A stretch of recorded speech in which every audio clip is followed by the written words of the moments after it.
this was not just a mechanical process for many of the people in our community. I'm really proud of how this was really organically led by our community and not by any one person or any particular district staff. So the results of this process, where the committees narrowed down the names and then the students voted between two choices, the names that we are bringing to the board for its consideration this evening for Jackson Enterprise Elementary School is Mary Golda Ross Elementary. Mary Golda Ross was the first Native American female engineer, and she worked on the moon landing project. She is an Oklahoman from the Tahlequah area, and she truly represents the spirit that Jackson Enterprise, with their summit learning, wanted to portray to their students moving forward in the future. So that's Mary Ross Elementary for Jackson Enterprise. For Lee Elementary School, the selected namesake for this school is Adelaide Lee Elementary. Adelaide Lee was an Oklahoma philanthropist who empowered women and children through access to education and daycare services. And the last name that we're bringing for the board's consideration this evening for Stan Wadey Elementary is Esperanza Elementary. Esperanza is the Spanish word for hope. So these were the names that were selected by the majority of the students. We also want to make sure the community is aware that we also had a student-led process at Emerson South, which was a new school that we opened on the south side this year. Emerson South's students led the process themselves, so there was no community portion, but these are middle school and high school students, so they were old enough to do it themselves. And Emerson South students overwhelmingly selected to remain Emerson South. So Emerson South will continue to be referred to as Emerson South, and we will work on making sure that they have permanent signage that reflects that choice by the students. So we're really proud of our kids for participating in this process. We're really proud of our board and our community for making sure that our students' identities are honored and that our schools have names that represent our values.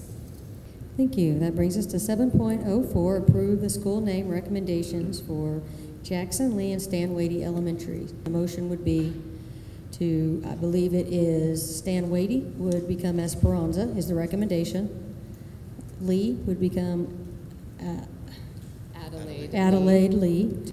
Jackson is Mary Golda Ross. Mary Golda Ross.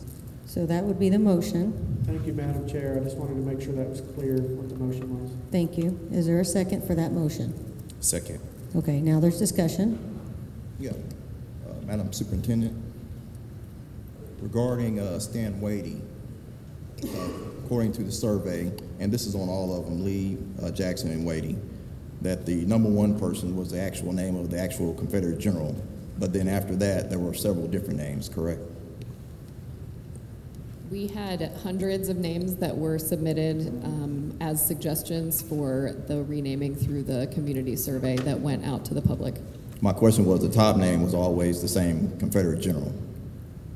I don't know the answer to that, but I believe that that is probably true. Okay, and so if you take that out, if you look at Stan Wadey and you see Clara Luper's name, Mr. Dempsey's name, who's a former school board member, and I believe a Native American. If you go to Jackson, you look at Stonewall Jackson as the first name, but after that you would see Clara Luper or Dempsey or Barack Obama. And then after Lee Elementary, the next name is Clara Luper. Now, the names that were presented today, which by the way, we just found out what those names are as we were sitting here today. The names that you're recommending, none of these names are anywhere in this list of top 100 people. Would you agree with that? The committees that met that were stakeholders, some of whom volunteered through the survey process. So the survey it was very clear when we put that out, it was to receive suggestions. Yeah, the question is, and I don't mean to interrupt you, is that community survey, which reflected all those different names, that none of the names presented today were anywhere on the list.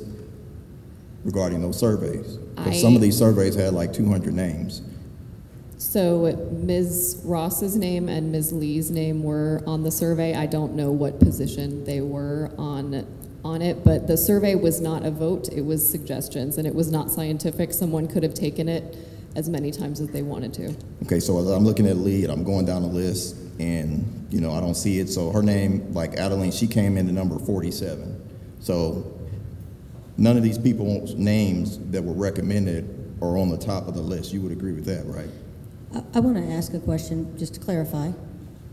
The district, we tasked the district to do a job, but you did not. Did the district lead this, or did we have outside groups that led this so that it wasn't biased? So for we created the committees. If I may, I want to get to that, but instead of being interrupted so I don't lose train of thought and so the public can understand where I'm going. The public's not going to understand because I would not like to be distracted. We voted on the policy. No, we gave them the process. I have a board statement regarding the policy, and I've made my statements to the policy and the problems with the policy. And from my understanding with the superintendent, she was going to pull this, but she talked to you and you told her to put this on the agenda anyway. So what I want to do is get this correct. Well, that's not an accurate statement, first of all. Second of all, I have the floor, Mr. Henry. Okay. I don't want to get into an argument. Point of order, Mr. Henry. There's a motion and there's a second. But this is discussion. I'll call for the vote. This is for discussion. Call for the vote. Am I not allowed to even state? I haven't even gotten to the points that I'm trying to make. I'm just trying to ask several questions. You'll have board because member the names, I just found out about the names today. I'm just trying to ask questions of the process. I think it's fair that I should know and understand what the process is. You've I have been questions informed to of the ask. No, I process have not multiple been times, informed of the Mr. Henry. process. There are emails after emails informing you of the process, and your vote was on the process. We were presented the process. Am I not allowed to ask questions? Am I not allowed? Are you saying that I cannot, You're continuing to ask the question until you get the answer you want, and the process is the process that was the will of the board. You may not like the will of the board. No, it was not the will of the board. It was the will of the board. We talked about that in a meeting that you weren't at. The board never voted to approve this process to allow the superintendent to unilaterally stake out what are the actual specifications about how this process is to be handled. I have a few questions. I just want to be able to ask questions so I can understand the process. I'm a representative. I represent public citizens. I'm also an African American. Not only do I represent a multicultural constituency, I have people that are Black Americans that support the positions that I have, and I want to be able to voice my opinion and ask questions. And so what I was wanting to ask is, I have particular questions that I want to ask. Are you not going to allow me to ask those questions? You've asked those questions in board review, and you were answered. You're grandstanding You weren't now. present at the board. You weren't present at the meeting. You don't know what questions I asked. Am I not allowed to ask these questions? You've asked the questions and they've been answered. I have different questions that I want to ask, so I don't know which questions that you're talking about. The only questions I've asked from this board today are related to these names, and I asked her that the names that are recommended are none of the names or none of the top names that were on the community survey. But I do have a question. I want to know what reason did you not follow the policy as far as having applications filled out with 3 letters of support, and it's not supposed to be scheduled until the second board meeting. That way the board members will have time to review the names and review those applications so they can put in their weight and give their consideration as to that. So can you answer that question? Ms. Kay. I'm just asking questions. I have the floor, Carrie. I don't think that this, I understand what you're saying about the letters of recommendation, but this isn't coming from an outside community group. This was the board directing the district to make these changes. It's not a solicitation from an outside group. So I think that that process doesn't apply because we as a board voted to change those names as opposed to someone coming from the outside of the community soliciting a name. We voted change. to change the names, but we didn't vote on the process. And what I'm saying is, you're looking here, you've seen the process of names, and there were prominent African-American people, their names were high on the list. Right, but like let me finish, but their names weren't listed. And so we have a school that was named after General Lee, which is a Confederate general, and now it's named after someone with the same name as Lee. If you look at the Me Too movement and all these different movements, if you had somebody that's a sexual predator and his name was Harvey Weinstein or whatever his name, and we're saying we're going to remove his name from this building, but we're going to name it after Harvey Weinstein. We're going to remove this racist name off the building, but we're going to put this name with somebody that's not a racist, but we're going to use the same last name. You have the same stigma. You're going to keep the name Lee on the building when it was named after Confederate General Lee. That's a slap in the face to us as African Americans that you would do that. You would not have somebody that commits a sexual assault or physical violence against somebody, and they ask to remove that name. Somebody that made derogatory statements to somebody of the LGBTQ community, and you remove that name, but we're going to keep a different person who's not that type of person, but they still have the same last name. It still comes out the same way. If you have Adolf Hitler, we're not going to put the name of we're going to remove Adolf Hitler's name, but we're going to name it after another Adolf Hitler.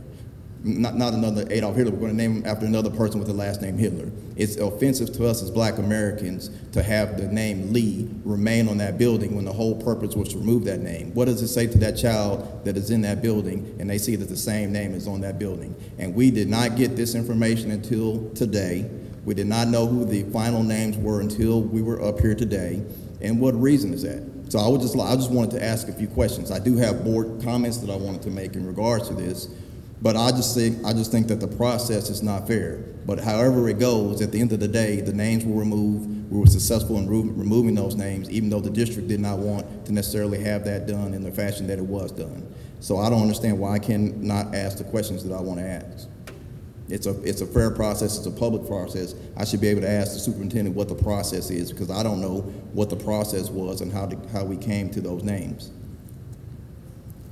I don't understand. The previous slide has the process outlined that was shared with the community on a number of occasions and has been on our website. This was shared with the board in October. We have provided updates on this over the months in between, and it was also discussed in the Hot Topics in the March work session when several board members requested an invitation to attend the renaming committees, and I know that Mr. Kirk did attend those committee meetings. We as a board voted to remove the names. We did not agree to the process. I was not invited, and other board members were not invited to be present. Now, the only thing that I have to say is that we advocated that the process be fair.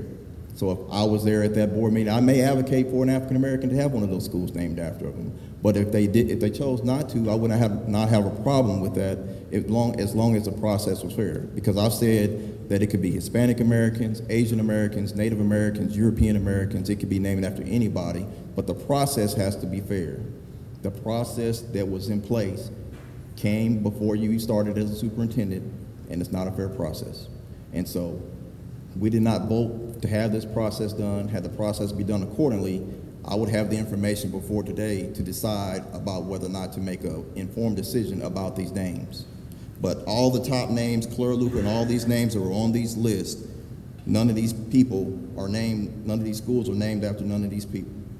And the names that are on the names that these schools are named after are not either not on the list at all or not nowhere near the top 30. And it doesn't speak right, doesn't sound right, and it's just not right, and it's unfair. I will do the roll call vote. Paula Lewis. Aye. Charles Henry. Yes, it appears that I do have some questions or concerns that I would like to be answered, and that I would like for the community to hear so that the public can understand where I'm coming from, because a lot of times this gets convoluted. I would like to say that I do have a duty not only to myself, but also have a duty to my constituents. And I know that my constituents would want these names to be removed, because at the end of the day, that's what we voted for. I was concerned about the process, but I just wanted to say that I'll go ahead and vote yes. You are voting in favor of the motion. Yes. Thank you, sir. Rebecca Budd. Yes. Carrie Jacobs. Yes. Mark Mann. Yes. Ruth Fields. Yes. Jace Kirk. Yes. Having received 7 aye votes, 0 nay votes, the motion carries as made.